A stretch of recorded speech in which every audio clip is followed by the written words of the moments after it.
अहिले म तानसेनको एउटा स्पेसल ठाउँमा छु अनि यो ठाउँको नाम हो जोगी पानी बोल्ने पानी कुवा हैन।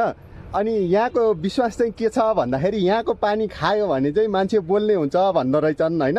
अनि यो कुरा केही हदसम्म पनि अब सही हो कि गलत हो त्यो त थाहा भएन।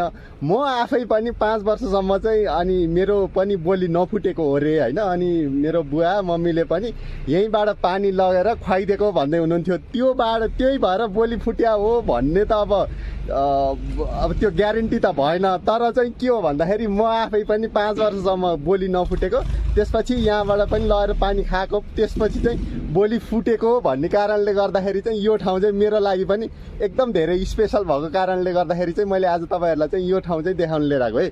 यो ठाउँ चाहिँ यस्तो छ हैन। यो चाहिँ ठ्याक्कै तानसेन तम्घास रोडको बाटोको साइडमै छ, तपाईँले बाटोमा देख्न सक्नुहुन्छ।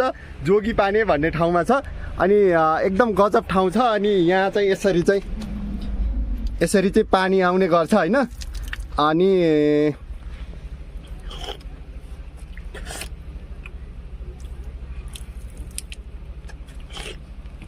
यो पानी खाएपछि चाहिँ बोलिन्छ भन्ने छ। अब त्यो कारणले गर्दाखेरि चाहिँ एकचोटि चाहिँ जोलाई प्रब्लम छ उसको लागि